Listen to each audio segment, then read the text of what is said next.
Bienvenidos a este análisis.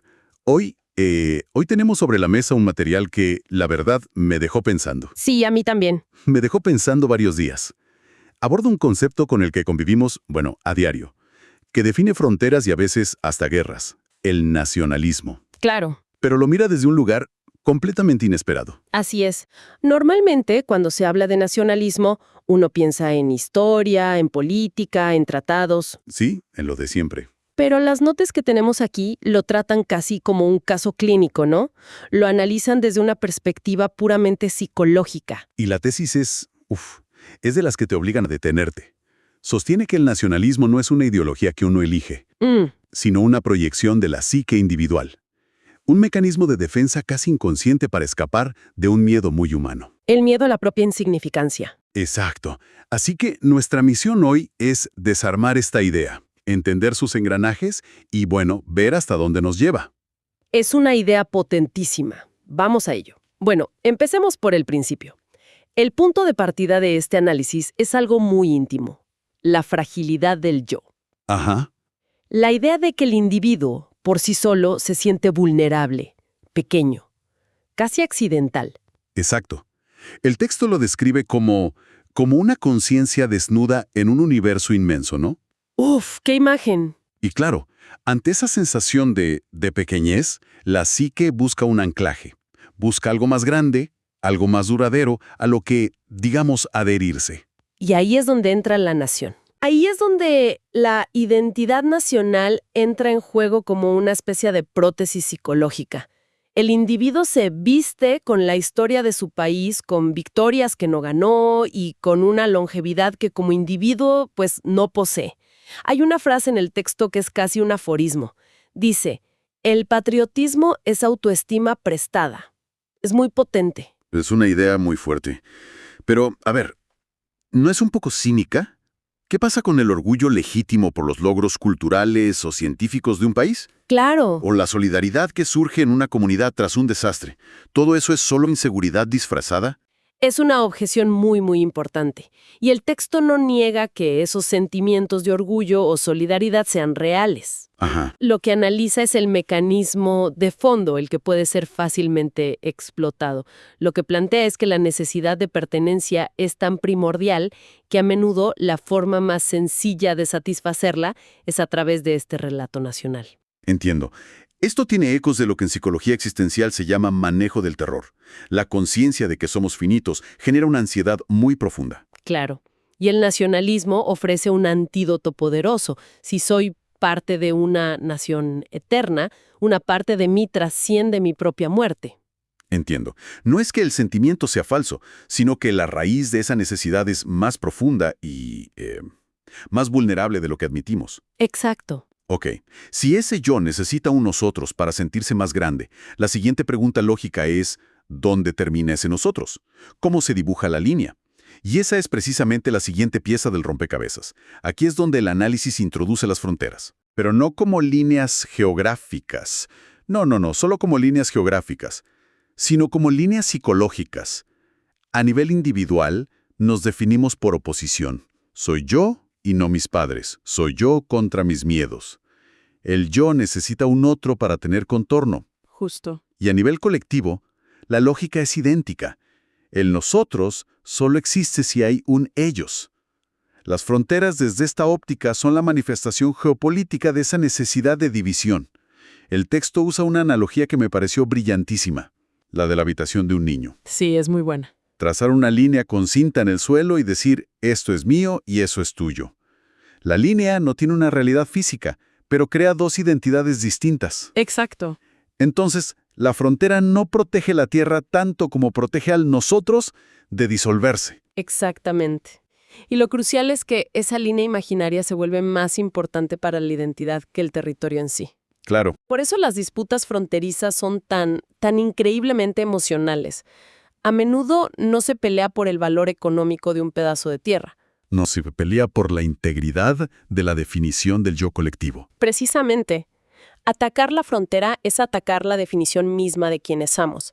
Sin esa línea, la identidad se vuelve difusa, y para ese yo frágil del que hablamos, La difusión es aterradora. es la nada. Claro, Eso explica por qué un mapa puede generar una reacción tan visceral. No es el dibujo, es que estamos viendo el contorno de nuestra prótesis psicológica. Ok, entonces tenemos un nosotros definido por una línea. Pero una línea en un mapa es algo estático, abstracto. ¿Cómo se mantiene viva y vibrante esa identidad en el día a día? Aquí es donde la teoría se vuelve, bueno, un poco más oscura. El texto argumenta que este sistema necesita fricción para sobrevivir. Fricción, ¿sí? Que la identidad colectiva solo se siente real cuando algo la desafía o la amenaza. Sin un enemigo, real o percibido, la nación como concepto psicológico pierde su propósito y su cohesión. Un momento. A ver, el texto sugiere que si no hubiera enemigos, el nacionalismo los inventaría. Eso suena a teoría de la conspiración.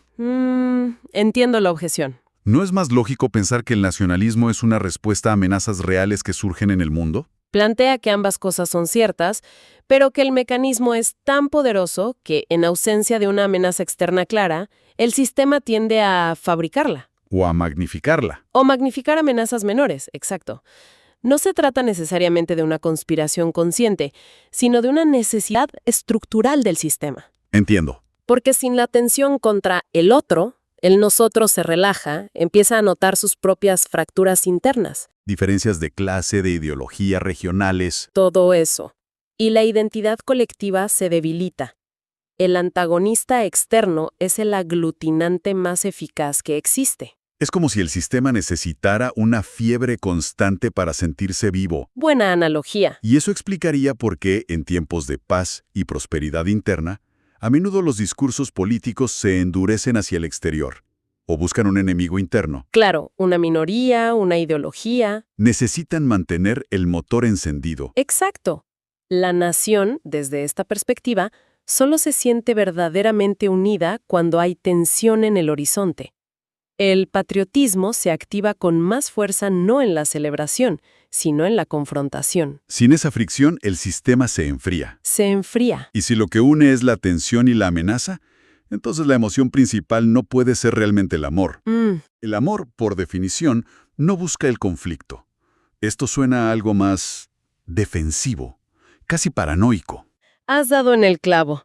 Y ese es uno de los argumentos más controversiales de las notas que tenemos. A ver. El autor propone redefinir lo que llamamos amor a la patria. Sostiene que, en su raíz psicológica, no es amor, sino miedo a ser nadie sin ella. Uf, qué duro. Es el pánico del yo a su propia invisibilidad. Al no tener una sustancia propia que considere suficiente, se aferra desesperadamente a esa identidad prestada. Y ese refugio son los símbolos, la bandera, el himno, los mártires, un pasado idealizado. Todos ellos. Y siguiendo la lógica del texto, como ese refugio es en el fondo una construcción psicológica frágil, debe defenderse con una agresividad desproporcionada. Sí. De ahí la terrible paradoja de empezar guerras en nombre de la paz u odiar en nombre del amor. Es una defensa desesperada, ¿sí? El texto lo plantea de una forma muy directa. El patriotismo no protege al país, protege al yo de tener que enfrentarse a su propio vacío. ¡Wow! Y aquí hay un giro más. El odio hacia el otro, hacia el enemigo, es en realidad una proyección.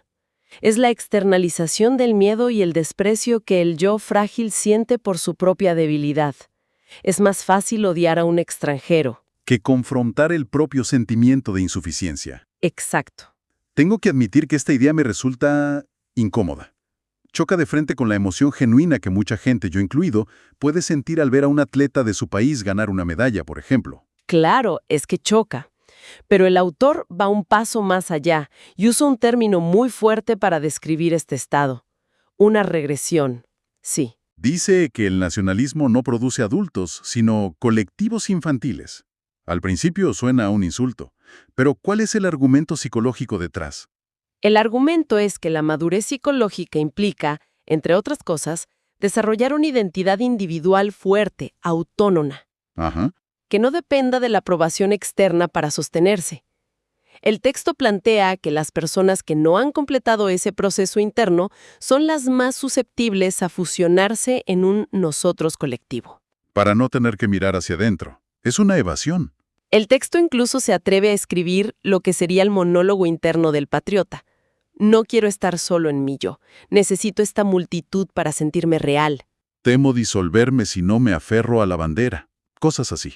O sea que cuando un líder político apela al honor de la nación y exige una lealtad incuestionable, casi como la de un hijo a un padre, estaría hablando, según esta teoría, a esa parte no madura de la psique colectiva, la que busca un padre protector en la figura del Estado. exactamente. Es una invitación a externalizar la responsabilidad moral y la identidad. Es psicológicamente más cómodo obedecer y pertenecer. Que construir un criterio propio y una identidad autónoma, que es un trabajo difícil y solitario. Por eso el texto lo llama una infancia geográfica. El mapa se convierte en el cuarto de juegos donde el yo no necesita terminar de crecer. A ver si logró conectar todas las piezas. Es como un mecanismo de relojería, un ciclo que se autoalimenta. A ver. Empieza con un yo individual que se siente inseguro. Ese yo necesita pertenecer a un nosotros, la nación. Ajá. Ese nosotros necesita límites, las fronteras, para definirse. Esos límites necesitan un ellos, un enemigo, para sentirse reales y justificados. Sí. Y ese enemigo genera un relato de conflicto que refuerza la lealtad a la nación, que es a su vez el refugio del yo inseguro. Se cierra el círculo. Has descrito el mecanismo a la perfección. Es un sistema cerrado que se perpetúa a sí mismo. Y es aquí donde el autor lanza la cita más brutal de todo el análisis. Sí, esa es la más fuerte. Donde el yo individual necesita drama, el yo nacional necesita guerra. Es escalofriante. Es que lo es, porque toma una tendencia humana muy personal que todos podemos reconocer. Sí, la de a veces crear pequeños dramas en nuestra vida para sentirnos vivos o importantes. Exacto, y la eleva a una escala geopolítica con consecuencias, devastadoras. El conflicto deja de ser un error del sistema para convertirse en su motor principal. Y esa es la lógica que el texto busca exponer, que el conflicto valida la existencia del nosotros frente al ellos. Sin esa validación, el sistema entero corre el riesgo de colapsar por su propia falta de sustancia. Para terminar de armar el caso, el texto presenta una evidencia final que llama la más simple y la más brutal. Dice que si observamos a los seres humanos como organismos biológicos, no tienen un conflicto inherente entre ellos. Quienes pelean son sus identidades. Sus ficciones. Sus ficciones.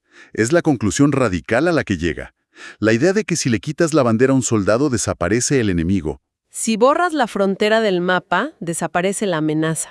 Si eliminas la historia inventada, ese relato selectivo de agravios y glorias, el odio pierde su guión. En otras palabras, la guerra no es inherente al ser humano, sino a las abstracciones que construye para darse un sentido de identidad. Es como decir que la guerra es un conflicto entre software, no entre hardware. Me gusta esa analogía. Entre abstracciones, no entre personas de carne y hueso.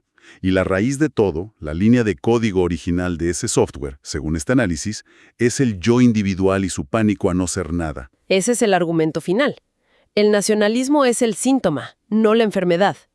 La enfermedad es un yo que se siente hueco y necesita desesperadamente aferrarse a algo, a cualquier cosa. Para no tener que mirar hacia adentro. Exacto. Entonces, ¿qué nos queda después de todo esto? Este análisis nos deja con una imagen del nacionalismo muy distinta a la habitual. No como una ideología política, No. sino como una inmensa estructura psicológica. No como un acto de orgullo, sino como un producto del miedo. Totalmente. Y no como un vehículo de unión, sino como un sistema que, paradójicamente, se alimenta de la división para poder existir. Y la conclusión más profunda, creo yo, es que el conflicto no está en nuestra biología, sino en nuestro software. Sí, En las historias que nos contamos sobre quiénes somos y, más importante aún, sobre quiénes no somos. Borras esas historias, dice el texto, y el conflicto se desvanece. porque la división en la que se basa el odio deja de existir. Deja de existir. El texto cierra con una frase que lo resume todo de forma poética y a la vez terrible. El nacionalismo no protege a una nación, protege al yo del horror de no tener nada a lo que aferrarse. Es eso. Es, en definitiva, un yo asustado con un mapa en la mano. Y esto nos deja con una pregunta importante, que va más allá de lo discutido en estas notas. Si aceptamos esta premisa de que esta necesidad de pertenencia es fundamental, pero que el nacionalismo como solución es a menudo una trampa peligrosa. Ajá. ¿Cómo se construye una identidad colectiva que genere cohesión y orgullo sin necesitar un otro al que temer o despreciar?